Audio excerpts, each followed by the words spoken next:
We often hear this as a tension, this idea of like purpose and profit. And if you are going to spend your time worrying about purpose and investing in sustainability, for example, that maybe that's going to make you less profitable as a business.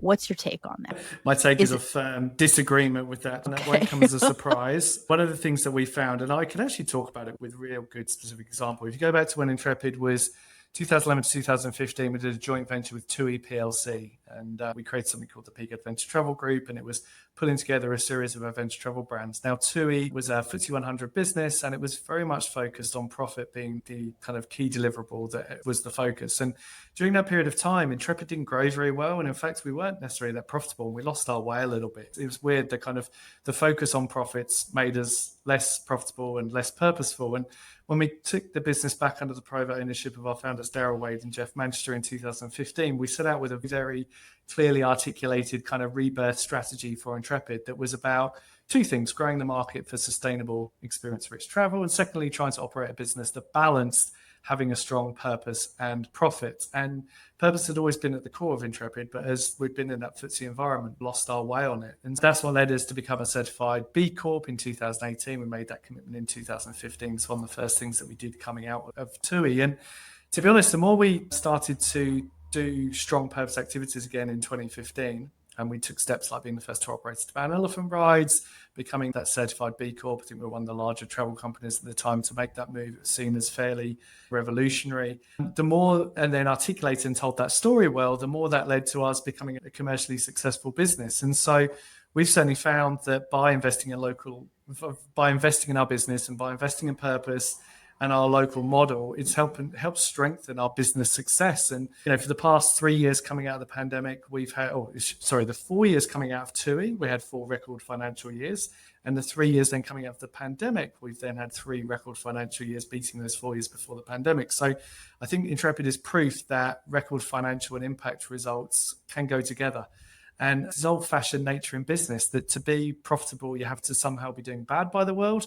And to be purposeful, you have to be an NGO. And I just believe both of those are actually rubbish. And the more you invest in purpose, the more that engages your people. The more you have engaged people, typically have more engaged customers, leads to more sales. If you run a decent business, should lead to more financial returns. And that enables you to invest in more purpose. Yeah, I think Intrepid's been good proof that purpose and profit can balance very nicely together and that everyone can benefit.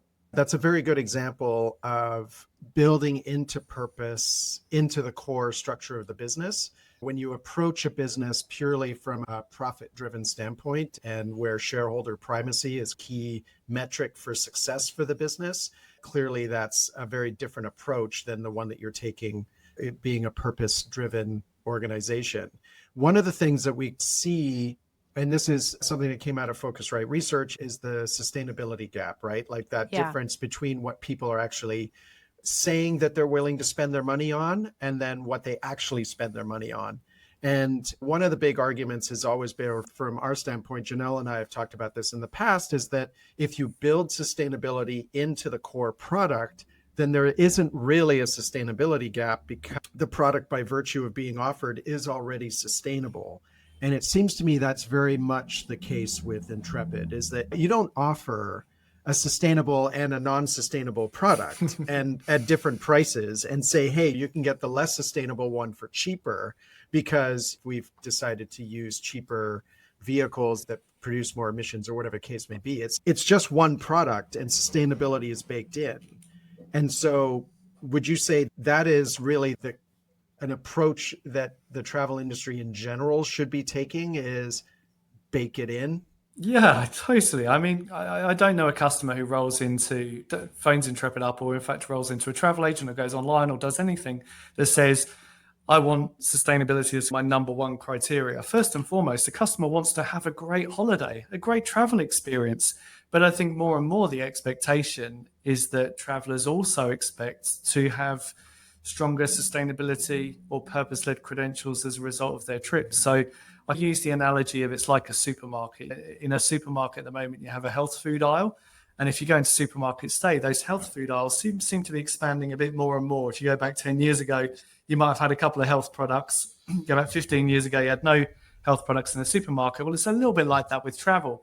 when I started 20 years ago, if I ever mentioned sustainable travel, people would look at me like thinking I was a hippie hanging off the side of a mountain. Whereas today, sustainability isn't just a nice to have, it's an integral part of any travel conference, of any travel product. And the ones that seem to be growing faster than anyone, and Intrepid's double the size that we were before the pandemic. We're growing at a compound average growth rate of 20% year on year. There are not many 36-year-old companies that are growing at the rate that we are. And it's because of the credentials that we have. And so more and more, I see that those companies that are leaning into having stronger sustainability credentials baked into their product offerings will be the ones that will succeed more and more, because customers don't necessarily ask for it from the outset, but once they experience it, they expect it more and more on their repeat travel experiences.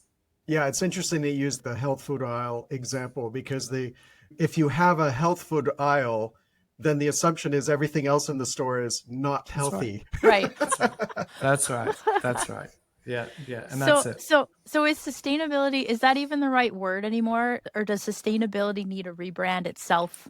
Yeah, I think it needs a rebrand, Yeah, I think it needs a rebrand. The concept that, in fact, it's a word we're, in a way, trying to use a little bit less. I think sustainability is a shared responsibility, but we need to see more action from not just companies, but also from governments, from legislators, in terms of recognizing that the travel in its purest sense can't necessarily be entirely sustainable. And in fact, if you look, Intrepid's just reviewed its climate strategy, moving away, for example, from climate credits towards active decarbonisation measures. I think you might see the actual terminology of sustainability move less and less out of the travel vernacular. What it will get replaced by, I don't exactly know, but purpose or impact, I would think, are probably two things that will get referenced more and more. Can you tell us more about the decarbonization? What does that mean exactly? Same question. Yeah, sure. So I guess Intrepid, this dates back a long time, 20 years ago or so. Daryl Wade, our co-founder, had a kind of a lightning moment where he recognized that by people traveling on Intrepid trips, ultimately we're contributing to the climate crisis that was emerging and being talked about more and more. This came as a result of us reading Tim Flannery's book, The Weather Makers, which talks about the impact that travel had. And Intrepid took steps to become a carbon neutral business. It took us 3 years to achieve carbon neutrality. And part of doing that was through carbon offsetting. And that was seen as very revolutionary 15 years ago. It was very kind of cutting edge. But as science has emerged, more and more focus has been placed on the climate crisis. It's become increasingly aware to us that carbon offsetting isn't going to solve the climate crisis. Intrepid was spending close to $2 million a year on ensuring that we're a carbon neutral business. And so we're actually moving away from carbon offsetting with our new focus on decarbonisation. And what we're going to be actively trying to do is just reduce the carbon that we put into the atmosphere as a result of the activities that we have as a result of Intrepid trips. And we've already been doing that to an extent. We stepped away from operating our program to Antarctica, which was our most carbon intensive program that we offered. We've been reducing flights on our trip itineraries where suitable alternative transport options exist. And we've now just about to launch a climate impact fund where we'll be putting the $2 million that we used to put towards carbon offsetting to directly invest in practical emissions reductions projects. So, for example, purchasing of an extended EV fleet.